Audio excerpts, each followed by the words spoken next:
National, juste pour vous donner les résultats de la 5e journée, avec Chambly qui a battu Rodez 2-1.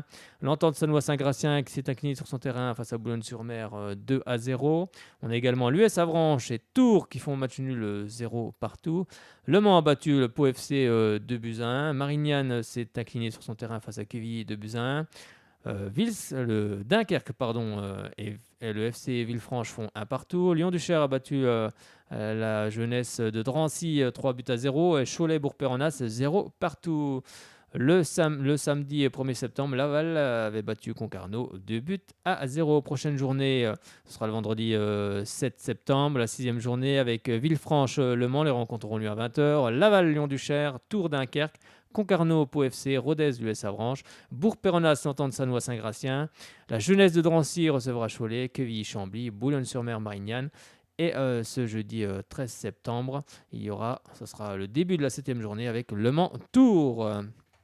On a terminé avec ce qui se passe du côté national.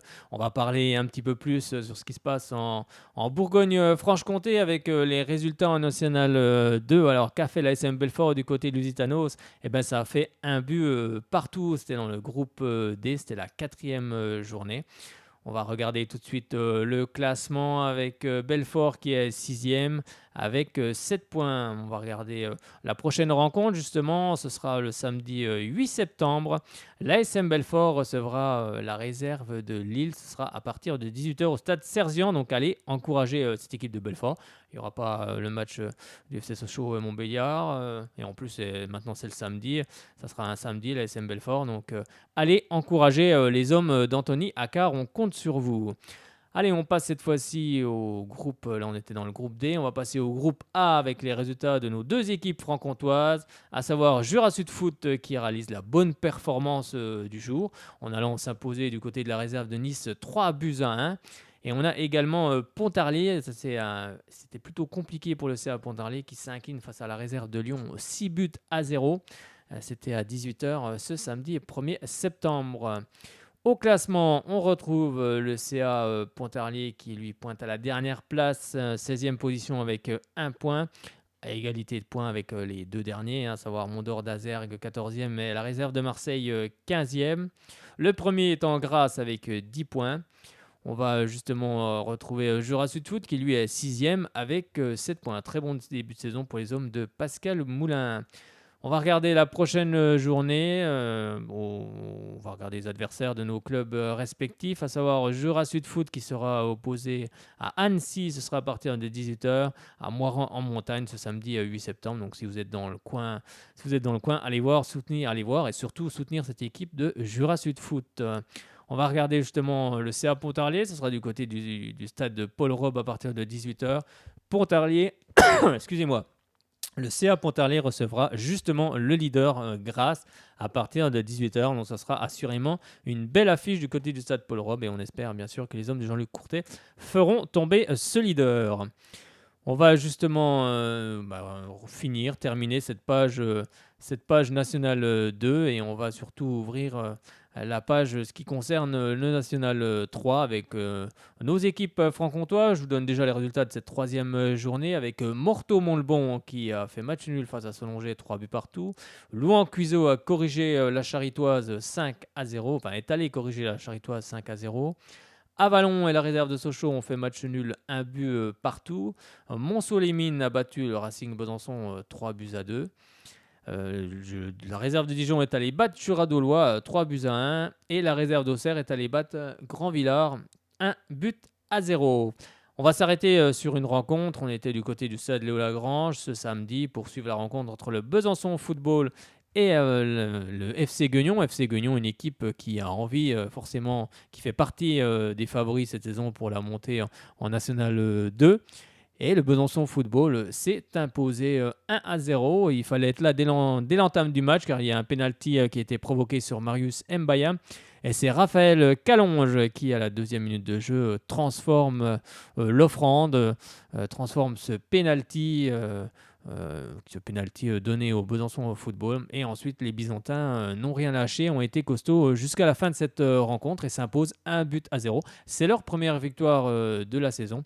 Et on va écouter le milieu de terrain de cette équipe du Besançon Football. C'était Victor Di Pinto qui lui revient simplement sur le fait qu'il ne faut pas non plus s'enflammer car la saison est longue en National 3.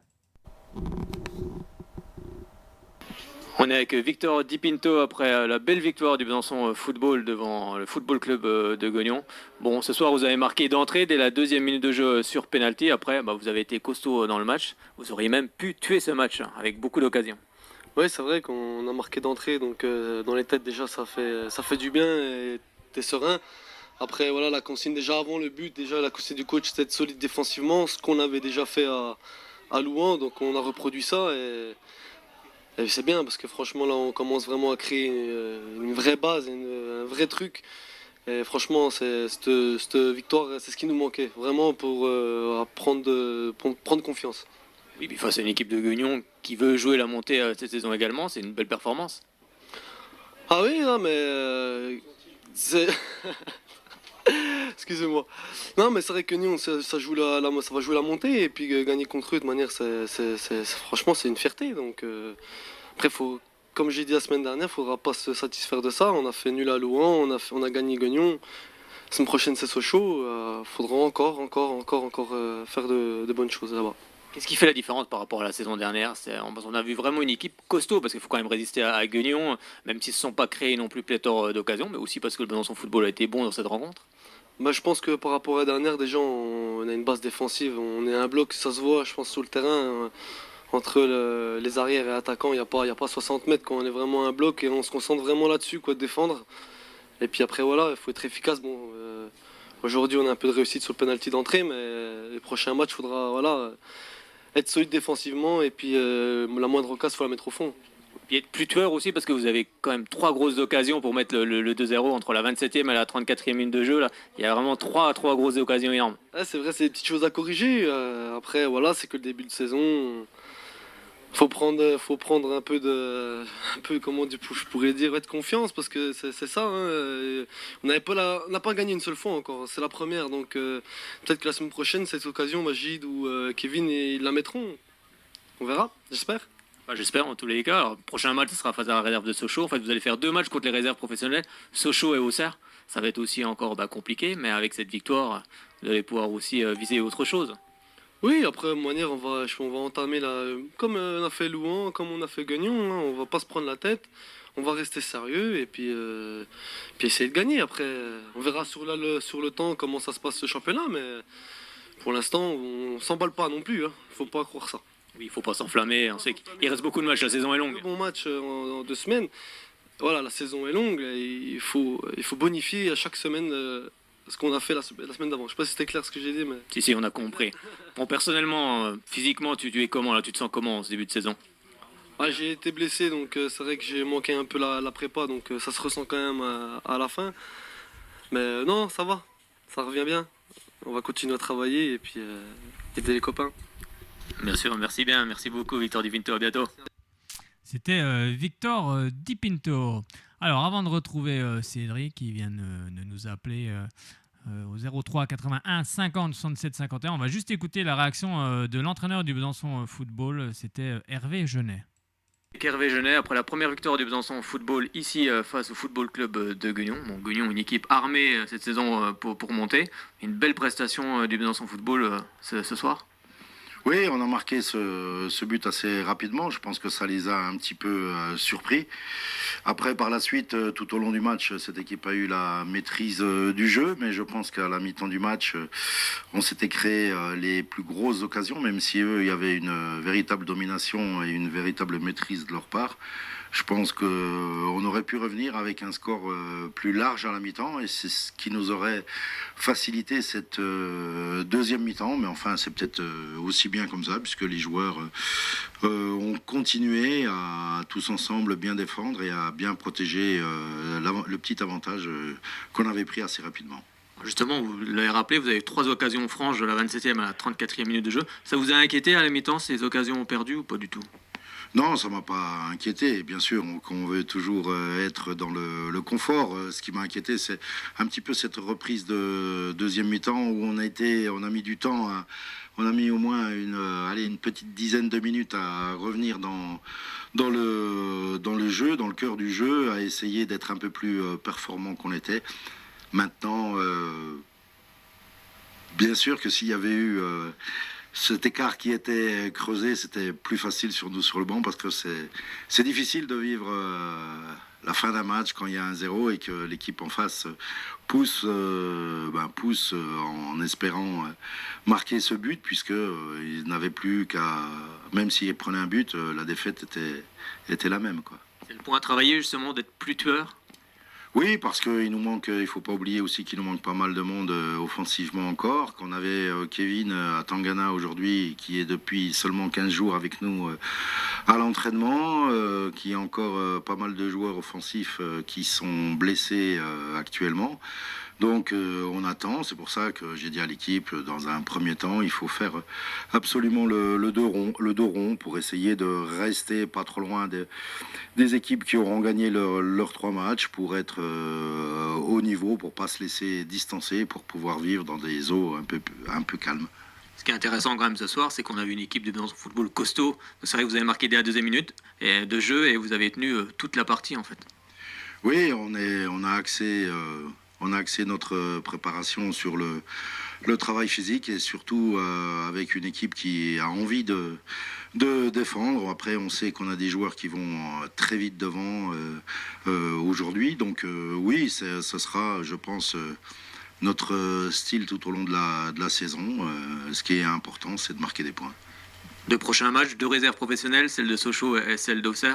Bon, encore des matchs compliqués, mais c'était un match aussi compliqué ce soir. Oui, ce sera à nouveau un test, puisque l'année dernière, on avait été bousculé quand même, et par Auxerre et par Sochaux. Donc on va voir si par rapport au groupe d'aujourd'hui, eh bien, on est en progression par rapport à l'année dernière. Merci beaucoup Hervé Genet, à bientôt. Merci beaucoup à l'entraîneur du Besançon Football, Hervé Genet, et au milieu de terrain du Besançon Football également, Victor Di Pinto. Mais là, on est avec Cédric. Bonsoir, je crois qu'on va parler de Grand Villard aussi également. Bonsoir Cédric. Salut Fred, salut à tous. Comment ça va ? Pas de soucis. Bah écoute, ça va. Alors, un petit mot sur Grand Villard qui s'est incliné ce week-end sur son terrain face à la réserve d'Auxerre. Tu étais du côté de Grand Villard ? J'étais à Grand Villard, ouais, donc comme tous les 15 jours, hein, donc au stade Gelot. Ouais. Bon, ben l'apprentissage est très très dur. Il manque un buteur. À Grand Villard et bon, malheureusement, ben la saison va être longue, quoi. Vivement entre guillemets que ça joue contre les équipes qui viennent de monter, style Morteau, Avalon, Chantraine, etc., quoi. Oui, parce que au moins gagner, parce que c'est vrai que c'est très très dur, hein. 8 buts en 3 matchs. c'est ça, 8 buts en 3 matchs, pas un seul d'inscrit. Pas un seul marqué. Bon, il y en a un qui a été marqué dans le jeu, mais bon, apparemment il y avait un hors-jeu qui était hors-jeu. Bon, ben voilà. Après Auxerre, première mi-temps, ils ont été quand même supérieurs. Ils ont quand même des occasions. Bon, ben ma foi, il y a eu toujours des sauvetages d'un gardien, des sauvetages sur la ligne, des poteaux. Hein, puis bon, en deuxième mi-temps, je crois un quart d'heure de la fin, je crois entre 15 et 20 minutes de la fin, la GIAC a marqué, quoi. Voilà, oui, c'est sûr que c'est l'apprentissage dur. En deuxième mi-temps, c'était un peu plus serré, mais bon, c'était un peu plus serré, excusez-moi. C'était un peu plus serré, mais bon, la GIA, avec leur individualité, tout ça, ils ont pu faire la différence, quoi. Oui, puis des jeunes qui sont dans les réserves professionnelles, puis qui ont envie de se montrer. Exactement, ils sont venus avec 3 professionnels, donc voilà. Bon, moi j'ai eu le plaisir de voir, de discuter parce que j'avais jamais fait avant, puis de prendre la photo avec Sébastien Pugrenier. C'est ça, j'ai vu. Un grand défenseur. Ouais, un très grand défenseur, exactement. Même s'il a joué à Nancy puis à Auxerre, hein, que certains diront ouais, c'est un ancien donc on l'aime pas, etc. Oui, après ça reste un très bon joueur également. Exactement. Mais c'est vrai que c'est l'adjoint, il veut passer ses diplômes. Donc, je lui souhaite tout le bonheur du monde. Et puis, c'est vrai qu'on a vu qu'il y a quand même il y a quand même, comme j'ai dit, l'approchage est très très dur en National 3 pour Grosvillars. Ah bah c'est sûr qu'entre la R1 et National 3, après c'est un gouffre aussi, hein. C'est un fossé, exactement. Il y a C'est un vraiment fossé. de très très belles équipes et c'est vrai que le week-end prochain, le week-end qui arrive, ça sera le Grand Villard à venir du côté du Racing Besançon. Le Racing Besançon qui a du mal en ce moment et qui a besoin d'une victoire pour se relancer. C'est pas forcément le meilleur endroit pour que Grand Villard se relance également. Les deux ont besoin de fois pour se C'est relancer, ça. donc Kelmer gagne en espérant que Grand Villard ramène au moins un match nul, quoi. Hein, Ouais. parce que c'est vrai que ça serait bien. Ça serait bien que les points arrivent le plus tôt possible. Oui, parce que c'est fou parce que on voit par exemple une équipe de Morteau qui a fait pour un promu qui fait un super début de saison, hein, car ils ont 7 points, ils n'ont pas perdu encore pour le moment. À l'instar de Grandvillard qui a fini donc au-dessus de Morteau. C'est vrai que c'est deux équipes qui ont une trajectoire complètement opposée pour le moment en tous les cas. Ah, comme quoi une saison et une autre, C'est vrai. hein, ça peut changer. Et c'est vrai que Morteau fait un très bon début de saison. Tant mieux pour eux, bravo à eux. Et en plus, je crois que dans les arrêts de jeu, ils ont égalisé. Je sais plus quelle équipe c'était. Je sais plus quelle équipe c'était. À Vallon, non? C'était pas Selongé. Vallon qui jouait? Selongé, pardon, voilà. À Vallon, ils jouaient contre Selongé, la réserve de voilà. Sochaux. Ah oui, c'était contre la réserve de Sochaux. Oui, excusez-moi. Il n'y a pas de mal. Donc Selongé ont marqué quand même le troisième but sur penalty dans les arrêts de jeu. C'est ça. Sinon, Morteau, ils auraient eu 9. Oui. Mais c'est une très belle saison pour eux. Ils sont C'est un beau début de saison. Après la saison, un, on sait qu'en National 3, c'est long. un beau début de saison. Ah bah oui, la saison est longue, ça c'est clair. Mais Mais bon, bon, après, ils ont déjà 7 points. les Hein, points, donc, voilà, les points pris ne sont plus à prendre, comme voilà, on dit. exactement, comme on dit. Hein. Donc c'est vrai que bien, mais concernant Grand Villard, il faut marquer des points, il faut marquer des buts, marquer des points, et puis la confiance reviendra, quoi, parce que c'est vrai que c'est un apprentissage très très dur. 8 buts en 3 matchs, ça fait mal. Voilà, comme au Grand Villard ont eu de la chance en première mi-temps, parce que voilà, comme je dis, sauvetage sur la ligne, un bon gardien, des poteaux. Mais bon, au CR, c'est pas pour autant qu'ils se sont démoralisés. Justement, en deuxième mi-temps, c'était plus équilibré. Mais bon, quand ils ont accéléré, on a vu, hein, ils ont accéléré pas longtemps. Hein, ils ont eu Oui, oui. deux occasions avant de marquer le but. Bon, voilà, quoi. Hein, voilà, c'est les réserves pro. Il leur C'est faut pas ça. beaucoup d'occasions pour marquer. Et puis comme j'ai dit, il y a le réalisme. Et puis voilà, quoi. Donc maintenant, il faut se remobiliser du côté de Grandvillard. Et puis ramener au moins un match nul de Besançon. Voir la victoire, ça serait impeccable, quoi. Bah oui, ça serait bien. Est-ce que tu seras du Non, côté du stade de Lagrange, justement? non, j'y serai pas parce que malheureusement, moi j'ai un déménagement et puis le soir je suis anniversaire de ma petite nièce, donc désolé, mais c'est plus important. Donc malheureusement, je n'y serai pas et je ne serai pas non plus parce que des fois, je vais voir la réserve du FC Sochaux-Montbéliard, Bien que ce sûr, soit Mézéré au Bloom, puisque c'est mon club, hein, Sochaux. bien sûr. Hein, voilà, hein. Et Même bah si je suis entraîné justement, à Grand-Villard, c'est quand même mon club. Donc je serai à ni l'un ni l'autre, quoi. d'accord. Bah, Ça sera pas week-end foot. la transition est toute trouvée. Là, tu m'as tendu une perche, justement. Alors, cette équipe de Sochaux victorieuse face à Béziers, comment tu l'as trouvée? Écoute, moi je retiens que la victoire. Je retiens que la victoire. Après, en première mi-temps, on était quand même, on va dire, un petit peu supérieur. En deuxième Mhm. mi-temps, on a eu du mal à se retrouver. Nos attaquants ont eu du mal, les milieux de terrain aussi. C'est vrai que c'était. Mais bon, moi je pense qu'on a eu un bon état d'esprit. Hein, on n'a pas fait n'importe quoi. On a bien défendu. On a été On a bien costaud. posé le ballon. On était costaud, exactement. Exactement. On était costaud. Et dire que c'est vrai qu'on a eu le point d'interrogation parce que quand même notre charnière centrale était suspendue puis blessée, en Oui. l'occurrence Rafa Paez et puis Rosema. Ils tiennent je tiens quand même à dire que la prestation d'Inar Galila, elle était très bonne. C'est Elle vrai, était très bonne. c'est ce qu'on a souligné Madjer- tout au long de l'émission avec les différents intervenants, c'est que, voilà, j'ai vraiment. pas entendu, mais Madjer Gomez, c'est pareil, hein, Oui, qui a oui, remplacé oui, Jean très bon match Togo. également. C'est pareil, ils ont fait un beau match. Voilà, après l'essentiel, moi je retiens, c'est les 3 points. Je retiens les 3 points. Comme a dit, j'ai écouté le Club Sochaux tout à l'heure, comme a dit Gengini, on a 9 points. Hein, c'est quand même pas mal, en sachant que c'est des nouveaux joueurs, en sachant que l'entraîneur est nouveau. On a quand même 9 points. On est à 3 points. On est à 3 points de la troisième place qui est Lens, qui en ont 12, mais on en a 9. C'est ça. Ok, c'est le début du championnat, d'accord. Mais voilà, moi je retiens que la victoire et je pense que L'année dernière, il y a 2 ans en arrière, ce match-là, on l'aurait peut-être perdu. Non, mais Voilà. c'est ça, c'est l'important, c'est de rester au contact. De toute façon, on joue rien cette saison. En tout cas, on nous a pas donné d'ambition gagner chez nous. particulière. Et surtout gagner chez nous. Oui, C'est ça, gagner l'essentiel. à domicile et surtout à 1-0, être costaud, et on l'a été. C'est vrai que tu as rappelé la prestation d'Enar Galilea qui a fait une super partie, mais il a été formé à ce poste-là, donc ça lui rappelait sans doute de bons souvenirs, mais en tout cas, il a fait une belle prestation avec Verdon, et c'est vrai que c'est un milieu défensif, mais au départ, il était formé défenseur central, donc voilà, ça a fait une belle paire avec Olivier Verdon, c'est ça qui est bien. En fait, on s'aperçoit que les joueurs sont quand même interchangeables. On sait que Rafa Paez n'était pas là, Josema n'était pas là non plus, mais on a sorti Galilea qui est capable d'assurer aussi derrière, et ça, c'est quand même important d'avoir au moins 4 défenseurs centraux qui sont capables de jouer à ce poste-là. Ah ben bien sûr. Et puis ça se trouve Galilea, parce qu'à savoir que contre Lens, il va nous manquer Anderson Cruz et il va nous manquer, excusez-moi, Hermedine Demirovic. Oui, Demirovic. Donc Anderson Cruz peut-être remplacé par Galilea, qui est, comme tu dis, milieu de terrain défensif. Hein, donc Oui.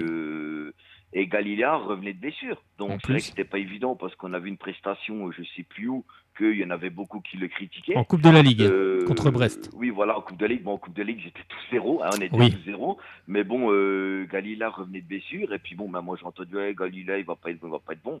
Les gars, laissez-lui du temps de jeu. Oui, on peut pas juger sur un match, c'est compliqué sur un match. Sur un match. Après, là, je vous dis aujourd'hui, vendredi soir, des gens qui m'ont dit qu'il était pas bon sur le parking à la fin du jour. Oh, il était bon. Mais je dis, voilà, les gars, on peut pas juger un joueur Exactement. sur un match. Oui, on peut pas. Surtout qu'on était, surtout ce match-là, Coupe de la Ligue, on était tous zéro. Oui, puis il était à court de forme, ça se voyait. Voilà, exactement. Après, Galilea, c'est vrai que moi, je voulais le voir jouer, parce que je l'avais vu, je crois que c'était à Vittel, contre Nancy. Contre Nancy, oui. J'avais vu, il avait fait une belle prestation. Oui. Moi, j'ai bien aimé l'entente avec Rossema. Rossema était donc défenseur, et puis Galilea était au milieu de terrain. J'ai trouvé qu'ils s'entendaient bien les deux, et je me suis dit que ce joueur est intéressant à voir. Effectivement, et vendredi, il m'a pas déçu. J'ai suivi, et effectivement, calme. Il replaçait les joueurs, il leur parlait. Moi, j'ai trouvé un Galilea, un bon Enar Galilea, donc j'espère qu'il peut-être un futur leader. J'espère qu'il va continuer comme ça, quoi. Peut-être un futur leader. Un futur leader. On verra bien. On verra bien. Eh ben, merci beaucoup, Cédric, d'avoir appelé. Écoute, Fred, il n'y a pas de problème. Tu sais très bien que c'est toujours un plaisir que tu m'appelles ou appeler la Radio Shalom. Oui, bien donc, sûr. Restez tous fidèles à cette radio, à cette superbe radio qui parle du FC Sochaux-Montbéliard et puis de tous les clubs de l'ère urbaine. Ça, c'est très important, parce que c'est la seule. Et faut pas les oublier. C'est vrai que si on veut suivre l'actualité de nos clubs, il y a Radio Shalom qui est là pour ça. Donc, écoutez Radio Shalom tous les lundis soirs. Restez fidèles à cette radio, et puis voilà, quoi. Eh ben, merci beaucoup, Cédric, pour écoute, Fred, ce coup de projecteur sur la radio, et puis on se retrouve très bientôt sur les terrains. Il n'y a pas de problème. Puis Fred, tu sais que je suis franc, tu sais que je suis sincère, donc c'est vraiment sincère ce que je dis. Donc voilà, bonne soirée à vous tous, et puis allez Sochaux, et puis Fred, encore merci d'avoir appelé, et puis à bientôt. De rien, on rappelle, hein, les gens appellent, mais quand ils peuvent pas appeler, on les rappelle, bien évidemment, comme tout à l'heure avec le petit Oshin que j'ai essayé de joindre en Suisse, mais impossible avec le téléphone ici, je sais pas pourquoi, et en fait c'est lui qui a été obligé de me rappeler, et je lui ai offert les 2 places pour FCSM Orléans, car j'avais trouvé ça très sympa. C'était un très bon moment avec un tout jeune supporter. Comme je lui disais, je me suis revu, moi, quand il a bientôt 12 ans. Moi, j'ai commencé à supporter Sochaux quand j'en avais 13. Donc, ça m'a rappelé des souvenirs. Et en tout cas, ça m'a fait vraiment plaisir. Et je pense que la réécoute, ça fera plaisir à beaucoup de monde. Et, ce club, même s'il est... Il y a des soucis en interne, mais ce club ne sera pas mort tant qu'il y aura aussi la jeune génération qui arrive et qui est aussi représentée par ce jeune supporter Oshin. Voilà, c'est ça que ça me faisait plaisir. C'est un très bon geste, Fred, que tu as fait. Et je pense qu'effectivement, il a 12 ans, effectivement, d'être content de venir au Stade Bonal. C'est bien. Bravo à toi, puis félicitations à lui. Eh bien, écoute, merci beaucoup, Cédric, et puis à très bientôt. Pas de souci. Bonne soirée, et puis bonne semaine à toi. Bonne soirée à toi, et puis bonne semaine à vous tous. Eh bien, merci beaucoup, Cédric. À bientôt. À bientôt, bye. Eh ben, c'était Cédric, fidèle supporter lui aussi des jaunes et bleus qu'on a aussi régulièrement dans cette émission. Et comme on le disait, vous ne pouvez pas appeler, eh bien on vous rappelle, laissez-nous vos coordonnées sur la page Soyons Sport ou même ici directement à Radio Shalom Besançon. D'ailleurs, je m'adresse aussi également à David qui est du côté de l'Angleterre et que j'ai beaucoup de mal à joindre. Donc c'est vrai qu'il n'est pas forcément sur les réseaux sociaux où je suis. Donc c'est un petit peu compliqué, mais je ne désespère pas, j'espère l'avoir très très bientôt. Allez, on va s'intéresser, on va fermer la rubrique. Non, je vais quand même vous donner les matchs qu'il y aura ce samedi 8 septembre, hein, car il y aura plusieurs matchs justement comptant pour la 4e journée en National 3. On va retrouver Jura Dolois qui se déplacerait du côté de Louan-Cuiseaux, sera à partir de 18h. Guignon qui recevra la Charitoise à 18h également. Toutes les rencontres auront lieu à 18h sauf une, je vous indiquerai laquelle. La réserve de Sochaux recevra, elle, justement, les hommes d'Hervé Genet, le Besançon Foot. La réserve d'Auxerre recevra Avalon. La réserve de Dijon recevra justement l'équipe surprenante de ce début de saison, c'est Morteau-Montbon. Et à 20h, Selongé recevra Mont-Solimine. Il y aura un match du côté du stade de Léo-Lagrange à partir de 18h. Donc venez nombreuses et nombreux pour soutenir l'équipe byzantine du Racing Besançon qui en a besoin, qui sera opposé, comme on le rappelait avec Cédric, au club de Grand-Villard qui lui aussi a besoin de points en ce début de saison. D'ailleurs, des places sont à gagner. Vous pouvez encore nous appeler, hein. D'ailleurs, on remercie le Racing Besançon qui vous offre des places pour assister à cette rencontre ce samedi à partir de 18h au stade des Léo-Lagrange. Donc, vous appelez à la radio et puis les places sont gagnées. On va s'intéresser cette fois-ci, on va refermer la page football car il y a aussi d'autres sports et on va passer également à la LFH. Et, je pense que la LFH, ça vous dit quelque chose. C'est du handball car à Besançon, on a une équipe de handball féminine qui est en première division. Pour ceux qui le découvrent, mais je pense que beaucoup connaissent bien évidemment, c'est l'ESBF qui a bien sûr un palmarès et un passé historique et qui recevait l'équipe du Paris 92. C'est vrai que Besançon sortait d'un excellent match du côté de Dijon où l'équipe s'était imposée 3 jours auparavant et pas la semaine dernière comme vous allez pouvoir l'entendre dans l'interview. Moi, j'étais resté au match du samedi. Besançon s'était imposé à Dijon, donc une belle entrée en matière. Mais là, on n'a pas reconnu vraiment les Byzantines face au club de Paris 92.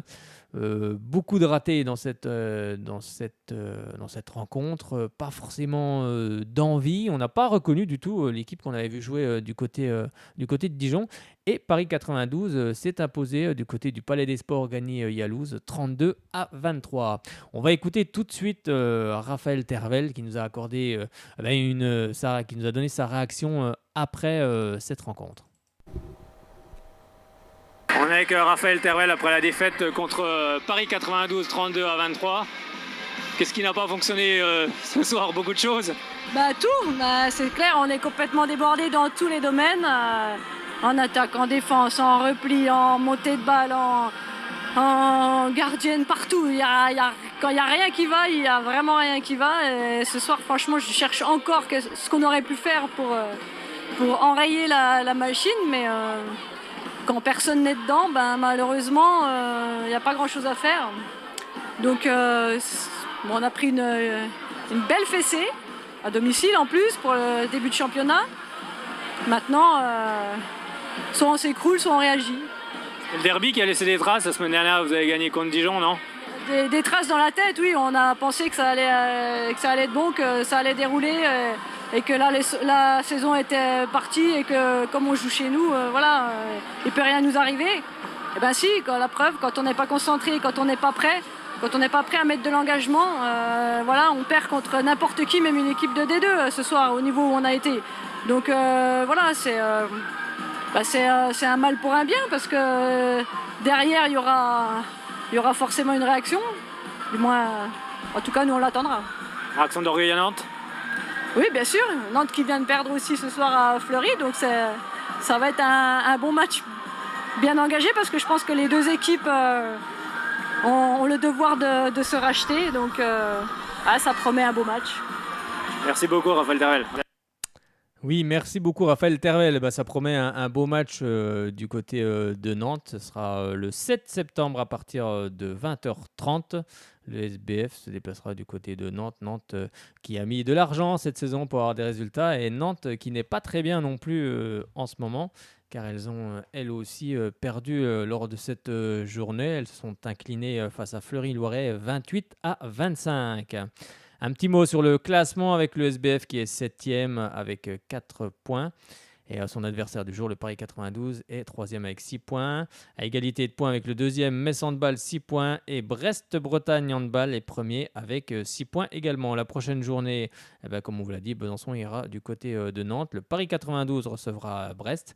Dijon recevra Toulon-Saint-Cyr. Bourg-de-Péage recevra Metz. Saint-Armand-les-Eaux recevra Fleury-Loiret. Et Chambray recevra Nice.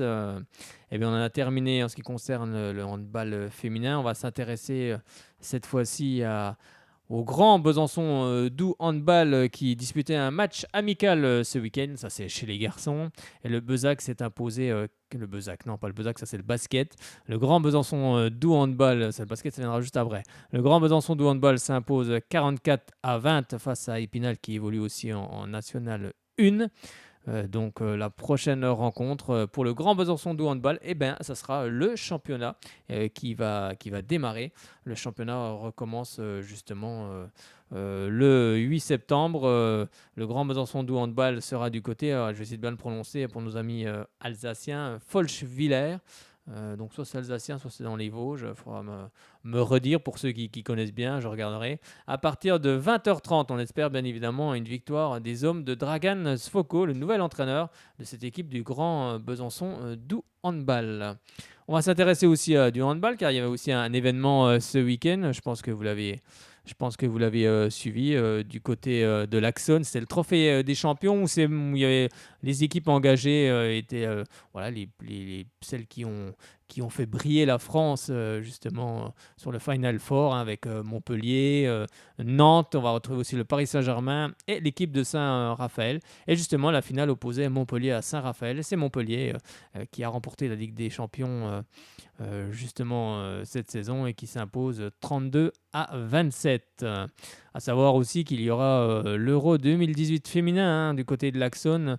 Ce sera les 1er et 5 décembre, enfin entre le 1er et le 5 décembre, une poule de l'Euro féminin à l'Axone avec des équipes comme l'Espagne, la Hongrie, la Croatie et les Pays-Bas. Et peut-être qu'on y verra les joueuses de l'SBF comme Maria Nunes et également Lara González Ortega. On espère les voir du côté de l'Axone. Un petit mot de basket pour vous donner des résultats. Ce vendredi, le Bezac avait joué contre Évreux qui évolue en Pro B et il s'était incliné 77-65. Honorable quand même, un très bon match. Et là par contre, le samedi, face à Mulhouse, ils ont été corrigés, le Bezac 104-63. Ce sont en tous les cas des matchs amicaux. Et rien, ce n'est pas encore la compétition officielle, mais c'est vrai que 2 matchs 2 jours de suite a peut-être laissé des traces dans les organismes des basketteurs.